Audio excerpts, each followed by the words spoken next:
교회를 세우소서라는 주제로 말씀을 나누고 있죠. 그러면서 베드로의 고백을 살펴보았고 베드로의 고백 위에 교회가 세워진다라고 말씀해 주셨습니다. 그래서 우리는 베드로가 고백했었던 것처럼 주는 그리스도시요 살아계신 하나님의 아들이십니다라는 이 고백을 할 수 있어야 하고, 그 고백을 가지고 살아갈 때 주님의 교회로 살아갈 수 있다고 했습니다. 자, 그렇다면 이제 그 다음에 고민해 봐야 할 것이 있습니다. 그 다음에 우리가 고민하고 생각해 봐야 할 것은 이 교회의 영향력이 어디까지 미치는가에 대한 부분입니다. 이 말을 조금 더 쉽게 바꾸면 예수님의 통치는 어디까지 미칠까요? 일단 이 근거를 우리가 성경에서 좀 찾아보려고 합니다. 아마 에베소서의 이 말씀이지 않을까 싶어요. 또 만물을 그의 발 아래에 복종하게 하시고 그를 만물 위에 교회의 머리로 삼으셨느니라.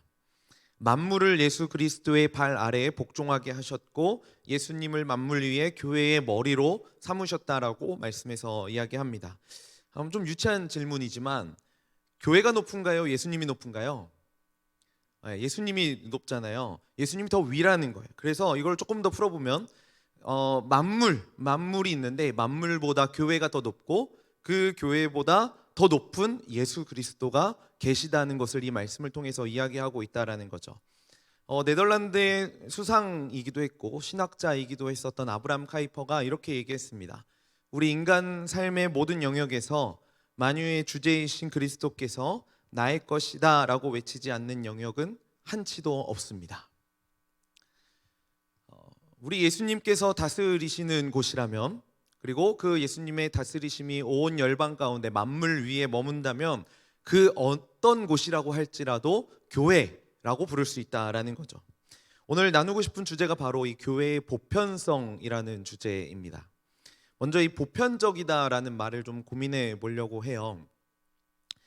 제가 그 책 읽어드립니다라는 프로그램에서 물리학자 김상욱 교수님이 나와서 이런 이야기를 한 걸 본 적이 있습니다.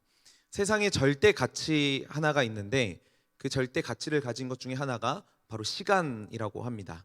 시간은 누구에게나 똑같이 흘러가잖아요. 그렇기 때문에 사실 시간으로 우리가 모든 것을 거래하거나 판단하는 게 가장 평등한 것이다라는 거죠. 모든 인류에게 공통적으로 주어졌기 때문에. 그래서 지금 우리의 형벌 체계가 일정 기간 동안 감옥에 있도록 하는 건데, 그것을 돈으로 하면 우리가 금방 느낄 수는 있겠지만 평등할 수는 없다라는 겁니다. 그런데 이 시간이 모두에게 똑같이 보편적으로 주어졌기 때문에 우리가 일정 시간 동안 감옥에 가두는 게 사실 가장 평등한 형법 체계라는 거죠. 그래서 사람이 하고 싶지 않은 일을 하지 않는 것이야말로 정말 소중한 가치가 되는 겁니다. 그래서 어리석은 사람이 시간으로 돈을 버는 사람이라고 이야기를 해요. 어리석은 사람은 그 시간으로 돈을 벌고 지혜로운 사람은 돈으로 그 시간을 산다라고 이야기를 하죠. 여러분, 이 시간은 누구에게나 공평하게 주어졌습니다. 저는 이 귀한 시간을 하나님 앞에 예배하러 나온 우리 청년들이 이 세상에서 가장 지혜로운 사람이라고 생각합니다. 여러분들도 그렇게 생각하시죠? 여러분들이 선택한 이 귀한 시간이 결코 헛된 시간이 아님을 여러분들에게 기억시키고 또 그러한 말로 여러분들에게 위로를 전하며 오늘 말씀을 함께 나누고 싶습니다. 그래서 이 보편적이다라는 것은요, 그 누구에게도 예외가 되지 않는다라는 의미를 갖고 있다라는 거죠. 이런 거예요. 제가 그 베스킨라빈스 아이스크림에서 제일 아이스크림 먹는 걸 좋아하는데, 거기서 아이스크림을 먹는데 요즘은 좀 잘 안 먹어요. 왜 안 먹냐면은 제가 제일 좋아하는 맛이 있었는데요, 자모카 아몬드 허지라고, 이게 단종됐어요. 네, 그래서 요새 잘 안 먹습니다. 근데 제가 예전에 이 아이스크림을 시킬 때 이거를 항상 맨 마지막에 얘기했어요. 요새는 이렇게 이렇게 피자처럼 이렇게 퍼주는데 예전에 이렇게 순서대로 퍼줬잖아요. 맨 밑에 깔고, 그리고 맨 마지막에 얘기해요. 맨 위에 올라가야 제일 먼저 먹고 혼자 먹을 수 있으니까 맨 마지막에 얘기하는데, 제가 항상 이제 결혼을 한 다음에 시키려고 하면은 자모카 아몬드 허지 시켜야 된다라고 이야기하면은 아내가 안 된다라 그러는 거예요. 그거 너무 달아. 그걸 왜 먹어? 민트 초코 시켜. 이런 얘기를 하는 거죠. 네, 민트 초코도 단데. 네, 그래도 제가 꿋꿋하게 시키죠. 자모카 아몬드 허지 먹어야 된다. 그래서 집에 와서 먹잖아요. 그러면 이제 제가 먼저 먹어야 되잖아요. 그럼 자꾸 옆에서 그걸 먹는 거예요. 이게 자꾸 맛이 없다고 자기는 안 먹고 싶다고 이야기하면서 계속 먹어요. 왜 먹어요? 맛있거든요. 네, 맛있어요. 제가 장담하는데 자모카 아몬드 허지는 보편적입니다. 네, 안 먹어본 사람은 있어도 한 번만 먹은 사람은 없는. 네, 아주 맛있어요. 적절한 예화는 아니었겠지만 이런 게 보편적이라는 거예요. 왜냐하면 누구에게나 적용될 수 있어요. 제가 이 말씀을 준비하면서 혹시 몰라서 찾아봤어요. 그랬더니 지난달부터 다시 나왔대요. 오늘 바로 네, 한번 드셔보세요. 그러면은 제 말 이해할 겁니다. 자모카 아몬드 허지입니다. 보편적이기 때문에 그렇습니다. 바로 이러한 교회의 속성에 보편적인 특성이 있다라는 거죠. 그래서 여러분들이 교회의 보편성이라는 주제가 좀 어렵게 느껴질 수 있겠다라는 생각도 들지만, 사실 우리는 매주 매 예배를 통해서 이 교회의 보편성에 대해서 고백하고 있습니다. 사도신경에 보면은 거룩한 공교회라고 우리가 고백을 하잖아요. 거룩한 공회 이렇게 고백을 하죠. 여기서 말하는 거룩한 공회 할 때 이 공회, 공교회의 의미를 가지고 있는데 영어로는 이게 카톨릭입니다. 이제 카톨릭이 한국에서는 천주교를 가리키는 말로 이렇게 정해져 있어가지고 좀 헷갈릴 수 있겠다 싶지만, 이 카톨릭이라는 말 안에 보편적이라는 의미를 가지고 있다라는 거죠. 그래서 이런 혼란이 조금 있어가지고 요새는 카톨릭, 그러니까 교회 보편성을 카톨릭이라고 이야기하지 않고 우주적 교회라고 표현하고 있기도 합니다. 유니버설? 네, 우주적. 네. 중요한 것은 여기서 카톨릭이든 우주적이든 이렇게 교회를 표현하는 이유는 우리가 믿는 교회가 세계 도처에 그리고 수많은 세대에 걸쳐서 존재한다라는 겁니다. 사실 이게 교회를 이해하는 데 있어서 굉장히 중요한 부분입니다. 왜냐하면 우리가 지금 속해 있는 이 교회, 예수 그리스도의 참된 교회에는 특정한 장소에 모이는 어떤 특정한 무리일 뿐만 아니라 온 세상에 그리고 온 세대에 걸쳐 있는 모든 이들이 교회이기 때문이죠. 공간을 초월해서 교회가 어느 곳에 존재하는 것처럼 시간적인 측면에서도 우리 시대에 살고 있는 성도들에게만 이 교회가 국한되는 것이 아니라 우리 앞서 세상을 떠난 수많은 믿음의 선배들까지도, 성도들까지도 포함되는 것, 이것이 바로 교회라는 거죠. 과거에 살던 교회도 우리가 지금 있는 이 교회와 동일한 것이고, 지역적으로 떨어져 있는 저 멀리 아프리카, 유럽, 아메리카 이런 지역 상관없이 세계 각국에 사는 모든 성도들이 동일한 그리스도의 몸의 일부임을 우리는 믿는다라고 이 사도신경을 통해서 고백하는 겁니다. 이게 공교회이고 이게 교회의 보편성이라는 거죠. 여기서 한 가지 알 수 있는 교회의 보편성 특징 첫 번째는요, 어느 시대나 교회가 존재한다라는 것입니다. 자, 이런 관점에서 한번 좀 고민을 해보려고 그래요. 누가 예수님을 믿을 수 있을까요? 어떤 사람에게 예수님을 믿을 수 있는 자격이 주어질까요? 성경은 이렇게 이야기합니다. 누구든지 주의 이름을 부르는 자는 구원을 받으리라. 성경은 어디에서나 동일하게 이야기해요. 누구든지 주의 이름을 부르는 자는 구원을 얻을 것이다. 누구도 제외되지 않죠. 어떤 사람이든지 주를 그리스도라고 시인하고 살아계신 하나님의 아들이십니다라고 고백할 수 있다면 그리스도인이 될 수 있다라는 겁니다. 우리 예수님이 어느 곳이든지 다스리고 계시기 때문에 그리스도를 주로 시인하고 고백할 수만 있다면 그 교회에 속해질 수 있는 가능성에서 배제되지 않는다라는 거죠. 그러니까 이 말을 좀 바꿔서 이야기해 보자면 교회의 가능성, 교회의 잠재력은 전 인류가 된다라는 거죠. 누구든지 예수 그리스도를 믿으면 구원받을 수 있는 겁니다. 그러니까 이 하나님의 구원의 범위는 온 우주, 아까 그 우주적 교회라고 표현한 의미를 이해하시겠죠. 온 우주적이라는 것을 우리는 기억해야 합니다. 그래서 교회의 보편성 두 번째 특징은요, 누구나 교회 회원이 될 수 있다라는 것입니다. 이것은 성경 이야기의 전체 스토리와도 굉장히 일맥상통해 있습니다. 하나님께서 하늘과 땅을 6일 만에 창조하셨고 그 일곱째 날을 거룩하게 하셔서 인간을 복되게 하셨죠. 그리고 시간이 지난 다음에 이 복을 홍수 이후에 노아와 노아의 가족들에게 재확인해 주셨습니다. 그런데 이 복이 이제 후손들에게 전달이 됩니다. 그런데 이게 확대되지 않고 어떤 일정한 사람들에게 어떤 가족들에게, 어떤 민족에게 한정되어 있는 것을 우리는 성경에서 보게 됩니다. 그 복의 계보가 어떻게 되나요? 노아 이후에 아브라함이 등장하고 아브라함의 아들이었던 이삭, 야곱, 그러면서 마지막에는 결국에는 이게 이스라엘이라는 민족으로 이 복이 전해지게 되죠. 한번 이스라엘 공동체를 생각해 보려고 해요. 어쨌든 이 예수 그리스도가 이스라엘 공동체 가운데 먼저 오셨기 때문에, 그러니까 이스라엘 안에는 종교와 삶이 분리되는 것은 있을 수 없는 일이었습니다. 여호와의 율법은 삶의 아주 세세한 부분들까지도 다 규정해서 그 삶을 율법에 맞춰서 살아갈 수 있도록 하고 있습니다. 그래서 제사장들뿐만 아니라 왕들도 뭐 종교적이고 도덕적인 것뿐만 아니라 그런 사회나 정치적인 삶의 차원까지도 이 하나님의 법이 다스리고 있는 곳이 바로 이스라엘 공동체라는 것이죠. 그러니까 이스라엘에게 있어서 종교는 삶의 모든 부분에서 전 인격을 아우르는 것이다 라고 할 수 있는 겁니다.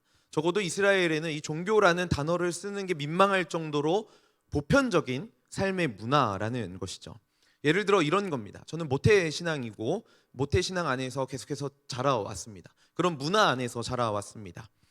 그래서 명절 아침에 예배를 드리는 것이 아주 당연하게 여겨졌습니다.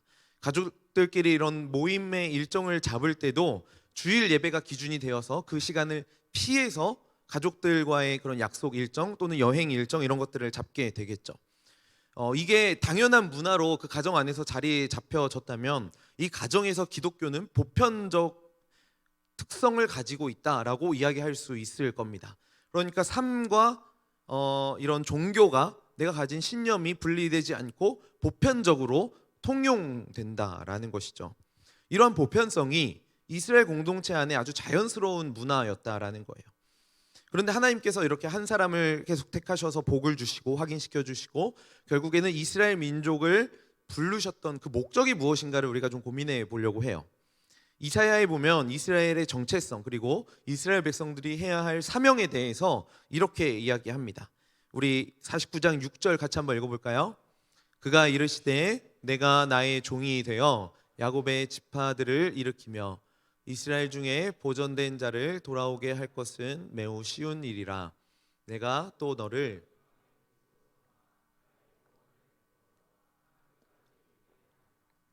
이스라엘의 정체성은 이방의 빛이었습니다. 나의 구원을 땅끝까지 이르게 하신다라고 그 도구로 이스라엘을 부르셨던 거죠. 이스라엘을 통해서 복음이 모든 나라에 전파되는 것, 땅끝까지 전파되는 것, 이것이 이스라엘의 정체성이었다라는 겁니다. 복음은 개별 인간에게만 기쁜 소식일 뿐 아니라 인류 전체에도, 그리고 우리의 가족과 사회와 나라에도, 또 예술과 학문에도, 전 우주와 탄식하는 모든 피조물에게도 기쁜 소식이 되는 겁니다. 여러분, 보편적이라면은 이 정도는 돼야 되는 겁니다. 예수 그리스도가 다스리시는 것이라면 이 정도는 돼야 되는 거죠. 여러분들이 지금 몸담고 있는 이 교회라는 공동체가 이러한 영향력을 가지고 있다는 것을 기억해야 합니다. 그래서 아까 아브라함 카이퍼가 이야기했던 것을 다시 한 번 더 기억해 보려고 해요. 우리 인간 삶의 모든 영역에서 만유의 주제이신 그리스도께서 나의 것이다 라고 외치지 않는 영역은 한치도 없습니다. 그래서 이분이 문화, 정치, 사회 아주 깊숙하게 진출해서 그리스도인의 영향력을 펼치는 신학자이셨습니다. 이런 관점에서 온 우주는, 온 인류는 잠재적 교회가 될 수 있다라는 거죠. 여러분, 옆 사람을 보면서 한번 인사해 주세요. 당신이 교회입니다. 그리고 한 번 더 인사할까요? 당신 삶의 모든 영역이 잠재적 교회입니다. 이렇게 한번 인사해 주세요. 네. 그리고 인사할 뿐만 아니라 그 고백은 나를 향해서도 할 수 있는 고백이 되어야 합니다. 나는 나의 삶의 모든 영역이 잠재적 교회가 될 수 있는 자리임을 우리는 기억해야 하는 겁니다. 그렇기 때문에 이 교회 보편성이라는 말 안에는요, 다양함을 포용한다라는 의미도 함께 포함되어져 있습니다. 교회는 자매와 형제에 따라서 구원을 차별하지 않습니다. 그죠? 인종이라든가 직업에 의해서 이 구원의 문제가 차별받지 않습니다. 직분에 의해서 차별받지 않고요, 사회적 수준에 의해서 차별되지도 않습니다. 그러니까 이 말은요, 다시 바꿔서 어떻게 이야기할 수 있냐면 각자의 환경과 각자의 상황과 내가 살아온 그 문화에 따라서 어떠한 방식으로 믿음을 말하더라도 이 믿음을 말하는 방식의 차이는 존재할 수 있다라는 것을 가리키겠죠. 믿음은 동일하겠지만 그 믿음을 말할 수 있는 경로는 다양하다라는 겁니다. 어떤 교회는요, 항상 설교자가 가운을 입습니다. 그리고 어떤 교회는 아주 자유롭게 청바지 입고 설교를 하는 교회도 있습니다. 뭐가 맞을까요? 어떤 교회는 장로회인데 어떤 교회는 감리교이기도 하고 어떤 교회는 순복음이기도 하고 뭐 회중교회이기도 하고 때로는 독립적으로 교단에 속하지 않고 교회를 운영하는 데도 있습니다. 뭐가 맞을까요? 맞긴 뭐가 맞아요, 그죠? 다 맞죠. 다 맞는 거잖아요. 모양이 다른 거지 하나님 나라를 향해 가는 목적은 동일한 거잖아요. 그래서 만약에 어느 교회를 가든지 간에 그 교회에서 혹시나 우리 교회만 진짜 교회입니다 라고 이야기하는 데가 있으면 거기는 속히 뛰쳐나와야 하는 겁니다. 사실 보통 이단들이 그렇죠. 우리 교회가 진짜 교회다, 자기들 교회 안에만 구원이 있다라고 이야기를 합니다. 최근에 넷플릭스에 보니까 나는 신이다라는 다큐가 하나 등장했어요. 이게 뭐냐면은 그 JMS라는 이단을 비판하는 다큐멘터리거든요. JMS 정명석이라는 사람이 자기가 메시아고 구원자고 자기에게만 구원이 있다라고 이야기합니다. 이단들이 이렇다라는 거예요. 이런 곳은 아무리 예수님을 외친다 하더라도 반드시 뛰쳐나와야 하는 거예요. 그 영상에 보니까 실제로 그런 신유의 그 역사들이 일어났다고 해요. 초기에 기도하면은 암이 막 낫고 이런 일들. 그러니까 사람들이 거기에 머물러 있었는데 나중에 점점 갈수록 이 사람이 자기가 신이다, 내가 메시아다, 나 예수님보다 더 뛰어난 메시아다 이렇게 이야기를 했다라는 거죠. 이런 곳이 있다면 뛰쳐나와야 되는 거예요. 사실 카톨릭에서 이 카톨릭이라는 용어를 가져가면서 교황이 있는 카톨릭만 진짜 교회라고 주장합니다. 지난주에 말씀해 주셨듯이 로마의 카톨릭의 첫 번째 교황이 누군지 기억하세요? 네, 베드로였죠. 베드로를 첫 번째 교황이라고 여겨요. 베드로를 시작해서 지금 교황은 몇 대일까요? 별로 중요한 건 아니에요, 그죠? 프란치스코 교황인데 266대라고 해요. 저도 찾아봤어요. 266대 교황. 그래서 자신들이 세워놓은 전통 안에서, 말씀이 아니에요, 자신들이 세워놓은 전통 안에서 규정해 놓은 7가지의 성례가 있습니다. 거룩한 예식이죠. 그거를 통과하는 자가 구원을 받을 수 있다라고 얘기를 해요. 그런데 웃긴 거는 이 7가지 성례가 모든 성도에게 다 열려 있는 게 아니에요. 어떤 특정한 선택을 받은 사제에게만 열려 있는 그런 성례들도 있거든요. 그래서 카톨릭에서 뭘 강조하냐면은 세례를 그렇게 강조합니다.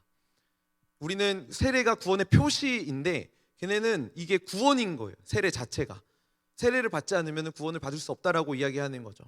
그러면서 이러한 가치를 따르지 않는 자들을 향해서는 교회 구성원이 아니다라고 이야기를 한다라고요. 여러분, 이게 진짜 보편적인 교회에 맞는지 고민해 봐야 된다라는 겁니다. 자기들만 보편적인 거 아닌가, 이런 생각을 해보게 되죠.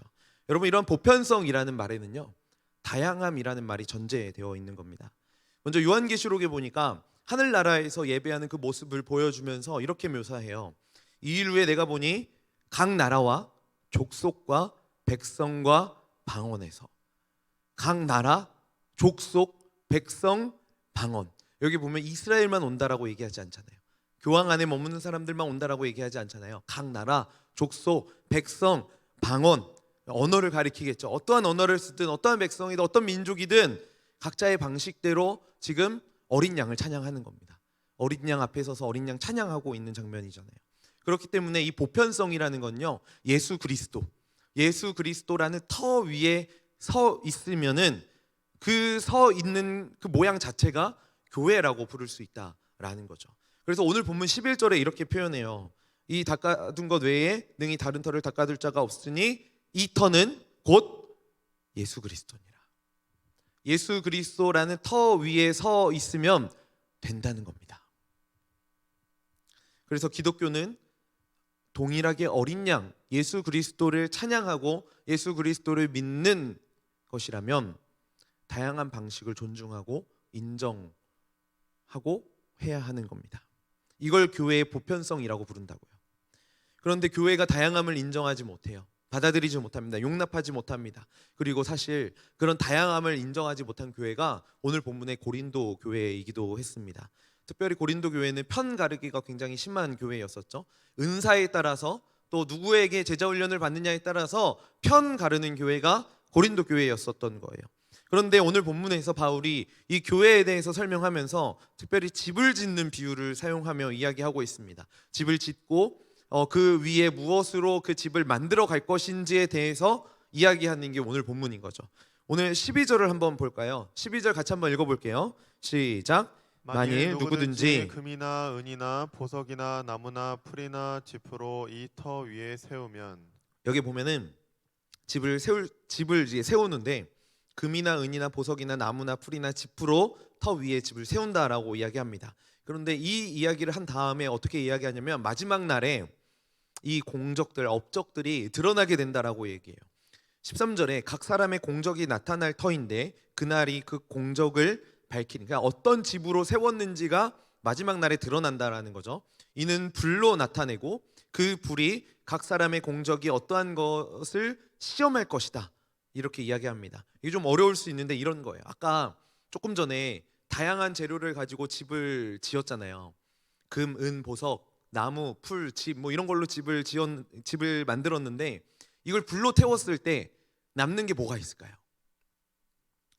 금, 은, 뭐 보석, 이런 딱딱한 것들, 이런 것들이 아마 남아 있을 거예요. 나무, 풀, 집 이런 거는 타서 없어지잖아요. 그죠? 그래서 남은 것들은 잘했다, 인정받게 될 것이고, 사라진 것들은 헛수고했다, 이게 된다라는 것들을 오늘 본문에서 설명하고 있는 겁니다. 바울이 고린도 교회를 향해서 이런 권면을 하고 있는 이유는요, 고린도 교회가 편 가르기도 했지만 그 출발점이 본질과 비본질을 헷갈렸기 때문입니다. 여러분, 이 설교자가 선포하는 말씀 중에서, 말씀과 설교자 중에서 뭐가 본질이고 뭐가 비본질인가요? 당연히 하나님의 말씀이 본질이 될 것이고 이 설교자는 비본질적인 요소가 되겠죠. 그러니까 이 말은 설교자는 바뀌어도 돼요. 어떤 사람이 하나님의 말씀을 연구하고 전하든 됩니다. 그런데 하나님의 말씀은 바뀌면 안 되는 거잖아요. 코란이 하나님의 말씀이라고 가져와서 전하면 안 되는 거잖아요. 이게 하나님의 말씀인 거잖아요. 이게 본질이라고요. 본질은 바뀌면 안 되는 거예요. 그런데 고린도 교회 성도들은요, 그리스도를 외치는 설교자를 그리스도보다 더 존귀하게 여겼던 겁니다. 그래서 누구는 바울을 따라갔고, 누구는 아볼로를 따라갔고, 누구는 베드로를 추종했었던 거죠. 이런 거예요. 제자훈련 받는데 나는 어떤 목사님과 제자훈련 받았다, 비전 트립 갔는데 나는 어떤 목사님과 비전 트립을 다녀왔다, 이거를 예수님의 제자가 되는 것보다, 그리고 비전 트립에서 하나님을 만나는 것보다 훨씬 더 중요하게 여기는 거예요. 이게 본질과 비본질이 바뀌었다라는 것을 말하는 거죠. 그런데 바울이 뭐라고 이야기했었냐면은 오늘 본문 전에 6절에 보니까 나는 심었고 바울은 심었고 아볼로는 물을 주었을 때 오직 하나님이 자라나게 하셨다라고 이야기를 해요. 진짜 자라게 하시는 분은 하나님이시다. 나는 그냥 심었고 아볼로는 물 주었을 뿐이다라고 이야기하죠. 궁극적으로는 하나님이 하시는 일인 거예요. 그래서 어떤 리더와 어떤 목사님과 좋은 추억을 갖는 거, 그냥 추억 정도로 갖는 거라면은 참 좋습니다. 그런데 이게 추억을 넘어서서 이것이 진리가 되고 바뀔 수 없는 영원한 어떤 절대적인 가치가 되어 버린다면은 이건 본질이 아니라는 거예요. 잘못됐다라는 거죠. 그래서 진짜 본질은 이 모임의 주인 되시는 예수 그리스도를 바라보는 것, 이게 진짜 본질이라는 거죠. 그래서 여러분, 이 예배를 통해서 예수 그리스도 보셔야 합니다. 이 예배를 통해서, 이 하나님의 말씀을 통해서 예수 그리스도 봐야 합니다.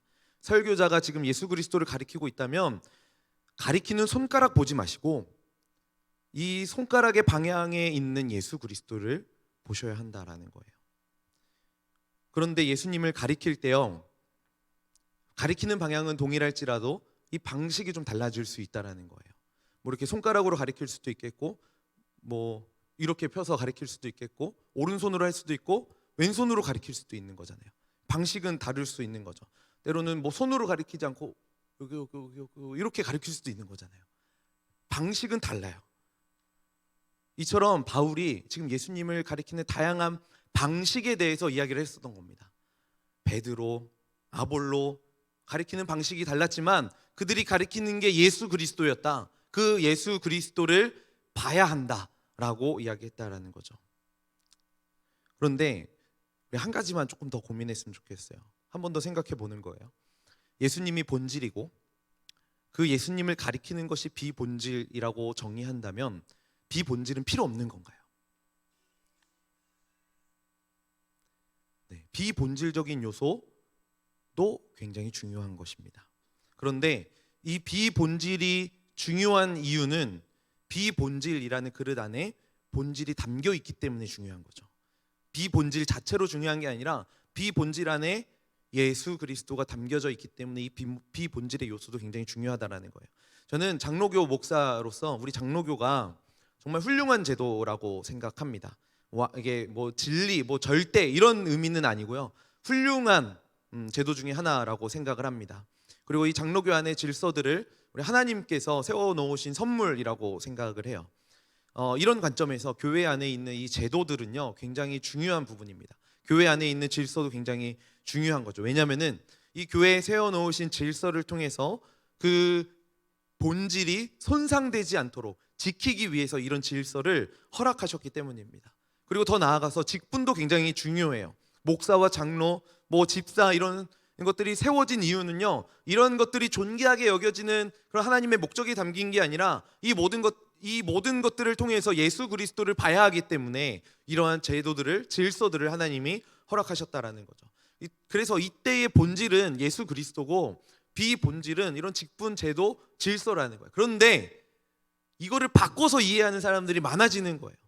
장로교가 절대적이다, 뭐 목사가 절대적이다, 이렇게 바뀌면은 진짜 바라봐야 하는 예수 그리스도는 보지 못하고 그 예수 그리스도를 보기 위해 세워놓으신 도구였던 그 비본질적인 요소에 집중하여서 그것이 마치 진리이고 그것이 전체인 것처럼 착각한다라는 거예요. 이거 아니에요.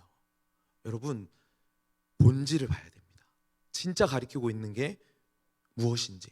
그래서 만약에 목사가 예수 그리스도를 가리키고 있지 않다면은 여러분들 분별하셔야죠.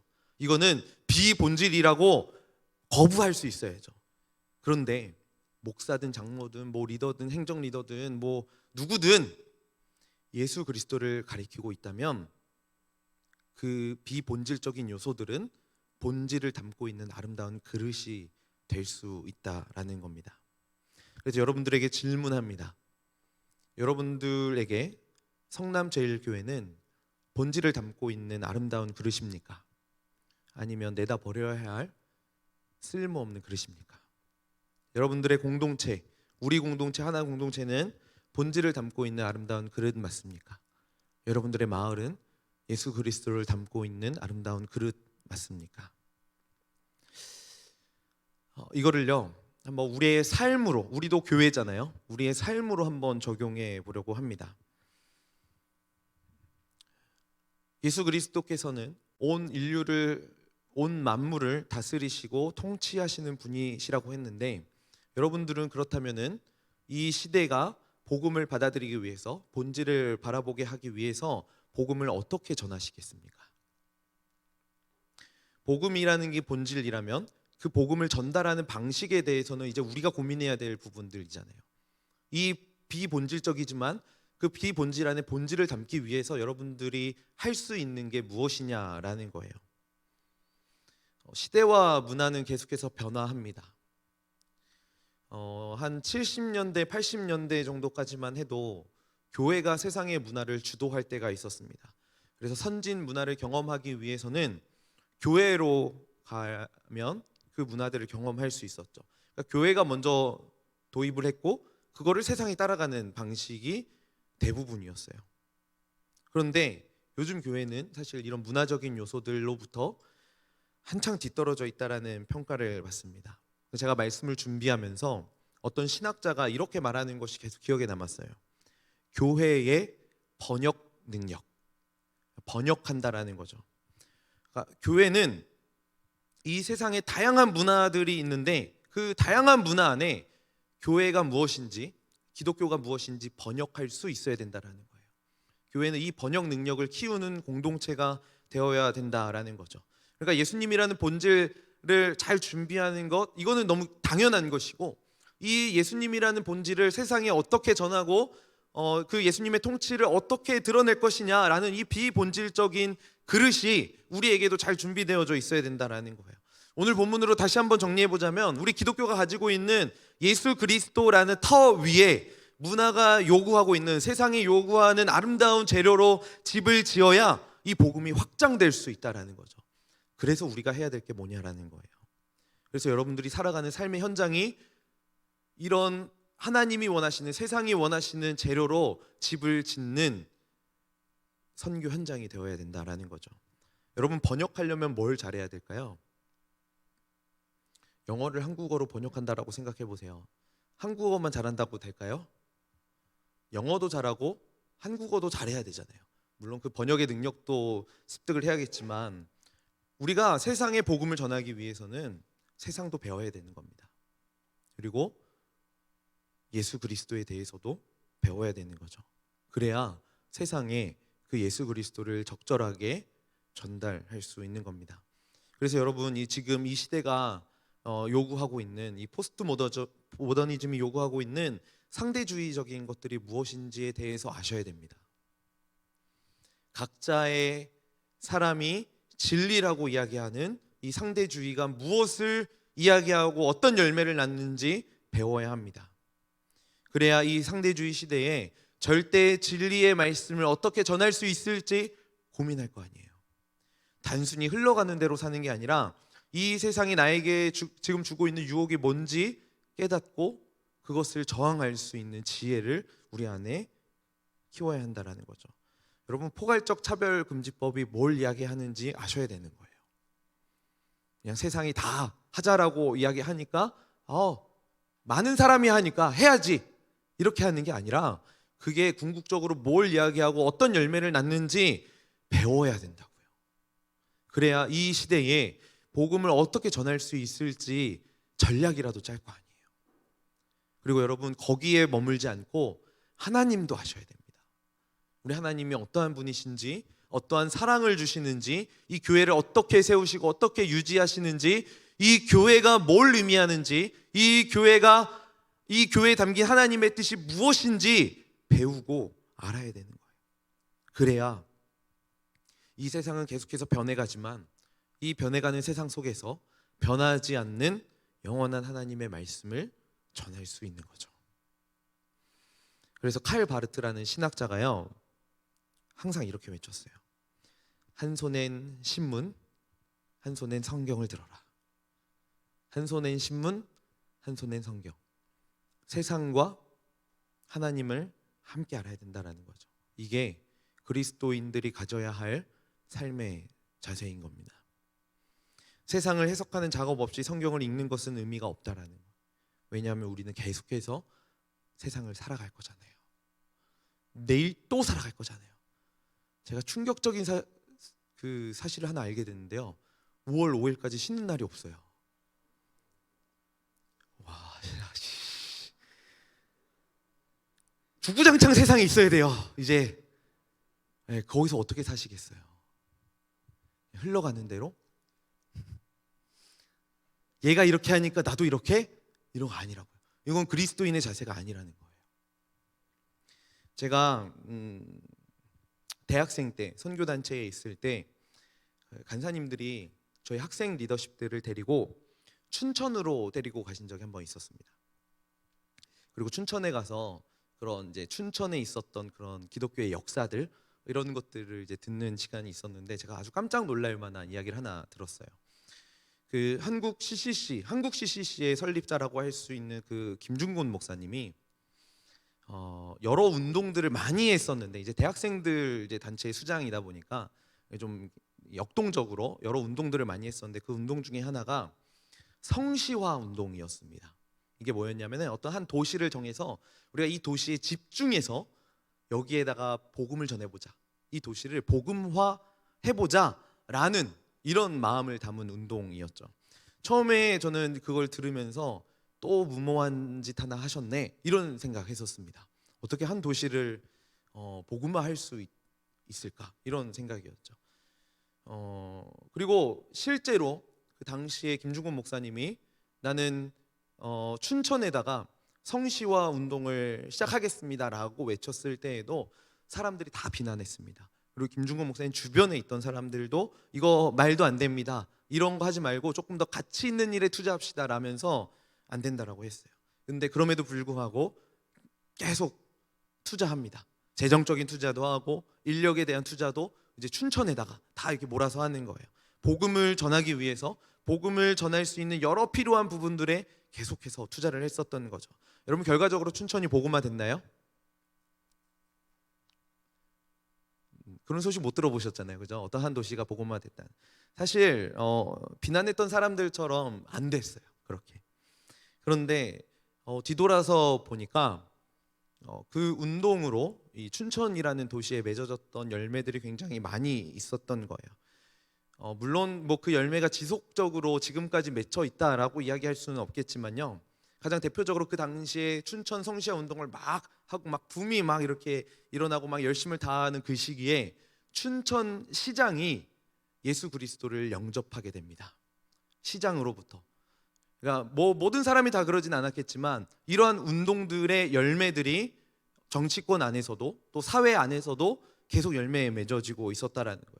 그리고 춘천에 있는 수많은 교회들, 뭐 100%는 아니었겠지만 상당히 많은 교회의 숫자들이 그 당시 성시화 운동으로 맺어진 그리고 그것으로 인해서 개척된 교회였다라는 거예요. 그리고 제가 언급하지 않는 그리고 알려지지 않은 수많은 열매들도 많이 있겠죠. 그래서 겉으로 봤을 때 춘천 성시화 운동이 성공했냐라는 말에 성공하지는 못했다라고 이야기할 수 있겠지만 저는 실패라고도 생각하지 않습니다. 왜냐하면 이 복음을 전하고자 하는 열망들이 사라지지 않았기 때문이죠. 저는 그래서 우리 청년들에게도 도전하고 싶습니다. 여러분들의 학교를 복음화해야 합니다. 여러분들이 다니고 있는 학교, 여러분들이 다니고 있는 직장 복음화해야 합니다. 물론 우리 때 이루어지지 않을 열매일 가능성이 훨씬 많습니다. 그러나 복음화해야 된다라는 사명을 가지고 여러분들이 있는 자리에서 교회로 살아가야 한다라는 거예요. 여러분들의 가정이 복음화되어야 합니다. 결과적으로 복음을 우리 가족들이 다 받아들이지 않는다고 할지라도 그 가운데 예수 그리스도가 통치하시는 가정이고 직장이고 학교라면은 복음 들고 나아가야 된다라는 거죠. 이게 보편교회, 그러니까 공교회, 공회를 믿는 그리스도인들의 마땅한 반응이기 때문에 그렇습니다. 매주 사도신경을 통해서 거룩한 공회를 믿습니다라고 고백하면서 그냥 허황된 고백, 흘려가는 고백으로 남겨두지 말자고요. 우리의 삶을 통해서 내가 살아가는 나의 공동체, 나의 삶의 모든 영역을 복음화시키겠다라는 그 열정과 그 마음 가지고 살아간다면은 이것 자체가 성공이라는 겁니다. 그 성시화를 추진했던 김중곤 목사님이 작사한 찬양이 있습니다. 오늘 이 찬양을 좀 하나님 앞에 고백하면서 결단했으면 좋겠어요. 가사에 보면 이런 고백들이 있어요. 주의 청년들이 예수의 꿈을 꾸고 인류 구원의 환상을 보게 하소서. 한 손엔 복음 들고 한 손엔 사랑을 들고 온 땅 구석구석 누비는 나라 되게 하소서. 여러분, 복음화하는 게 열매가 아니에요. 누구 전도하는 게 열매가 아니에요. 한 손엔 복음 들고 한 손엔 사랑 들고 온 땅 구석구석 내게 주어진 그 삶의 모든 영역을 구석구석 누빈다면, 그 구석구석 누빌 때 예수의 꿈을 꾸고 누빈다면은 이게 복음화인 거죠. 복음화한다면은 어떻게 하지? 이럴 수 있겠지만 예수의 꿈을 꾸고 내가 한 손에는 복음 들고 한 손엔 사랑 들고 한번 가보겠습니다. 이렇게 하면은 이게 바로 하나님이 원하시는 복음화의 그런 열매들이라는 겁니다. 이런 정도라면 우리 할 수 있지 않을까요?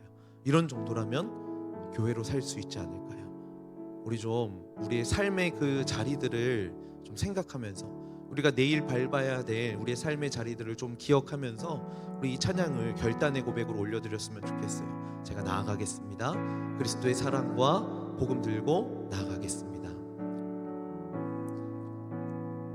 우리 이렇게 고백합시다. 민족의 가슴마다 민족의 가슴마다 피 묻은 그리스도를 심어 이 땅에 푸르고 푸른 그리스도의 계절이 오게 하소서. 민족의 가슴마다 민족의 가슴마다 피 묻은 그리스도를 심어 이 땅에 푸르고 푸른 그리스도의 계절이 오게 하소서. 오게 하소서. 오게 하소서. 이 땅에 하나님의 나라가 이 땅에 하나님의 나라가 이루어지게 하옵소서. 모든 사람의 마음과 교회와 가정에도 하나님 나라가 임하게 하여 주소서. 주의 청년들이 예수의 꿈을 꾸고 인류 구원의 환상을 보게 하소서. 한 손에 복음 들고 한 손에 사랑을 들고 온 땅 구석구석 누비는 나라 되게 하. 주의 청년들이 예수의 꿈을 꾸고 인류 구원의 환상을 보게 하소서. 한 손에 복음 들고 한 손에 사랑을 들고 온 땅 구석구석 누비는 나라 되게 하소서. 이 땅 구석구석에서 예수를 주로 고백하게 하소서. 하늘의 뜻 이 땅에 이뤄주소서. 주의 나라 되게 하소서. 이렇게 고백합니다. 주의 청년들이 예수의 꿈을 꾸고 인류 구원의 환상을 보게 하소서. 한 손에 복음 들고 한 손에 사랑을 들고 온 땅 구석구석 누비는 나라 되게 하소서. 주의 청년들이 예수의 꿈을 꾸고 인류 구원의 환상을 보게 하소서. 우리 한 손엔 복음 들고 우리 한 손에 예수 그리스도의 사랑을 들고 우리 학교와 직장과 가정을 누비는 하나님의 나라로 살아가겠습니다. 우리 이런 마음 가지고 주 앞에 기도하며 나아갑니다. 하나님, 우리가 이러한 삶을 살길 소원합니다. 주의 청년들이 예수의 꿈을 꾸고 예수의 그 꿈을 붙잡고 우리가 달려나가길 소원합니다. 우리 각자의 자리로 나아갈 것입니다. 학교로, 직장으로, 가정으로 나를 부르신 그 삶의 모든 영역으로 나를 보내실 터인데 하나님, 한 손에 복음 들게 하여 주시고 한 손에 사랑 붙잡고 내게 주어진 그 자리를 누비는 우리의 삶 되게 하여 주시옵소서. 이렇게 살아가는 것이 교회의 삶임을 기억하게 하시고 교회로 살아갈 수 있는 교회를 살아감으로 하나님 앞에 영광 올려드릴 수 있는 주의 청년들 되게 하여 주시옵소서. 주인들의 삶을 주님께 의대어드립니다. 주님께 맡겨드립니다. 주님 책임져 주시고 주님 그 복음과 사랑을 붙잡고 나아가는 우리 청년들의 삶 되게 하여 주시옵소서. 주의 청년들이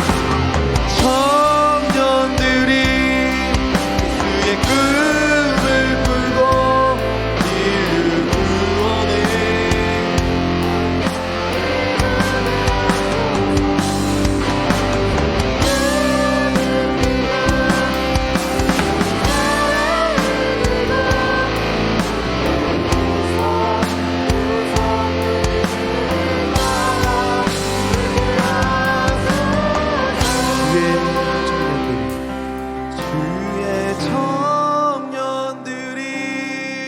예수의 꿈을 꾸고 인류 구원에 환상을 보게 하소서.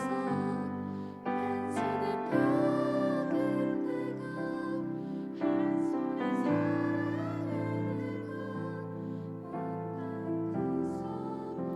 우성 누비는 나라 되게 하소서.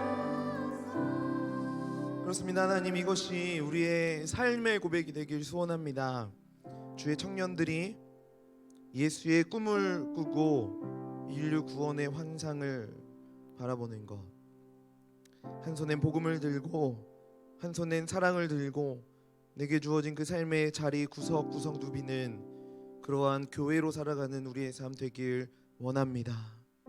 복음화라는 것이, 복음을 전한다는 것, 교회의 보편성을 세상 가운데 드러낸다는 것, 허황되고 너무나 큰, 내가 감히 꿀 수 없는 꿈인 것 같지만 우리 교회를 다스리시고 내 삶을 다스리시고 온 만물을 다스리시는 예수 그리스도가 계시기에, 예수 그리스도와 동행하기에 우리 다시 한 번 더 우리의 삶의 자리로 이 꿈 붙들고 나아갑니다. 내가 이루는 것 아니라 나를 통치하시는 예수 그리스도께서 이루시는 일임을 기억하고 의지하면서 나의 삶의 자리에서 예수 그리스도의 충만함을 전하는 우리의 삶 되게 하여 주시옵소서. 복음을 잘 알게 하시고 세상을 잘 알게 하시고 그 아는 것으로 끝나는 것이 아니라 그 가운데 복음을 어떻게 전할지를 계속해서 고민하고 생각하고 하나님 앞에 나아가는, 그렇게 교회로 살아가는 주의 청년들 되게 하여 주시옵소서. 주 예수 그리스도의 은혜와 하나님의 사랑과 성령의 교통하심이, 예수 그리스도께서 온 우주를 다스리신다는 사실을 기억하고 주의 주권을 인정하며 복음을 번영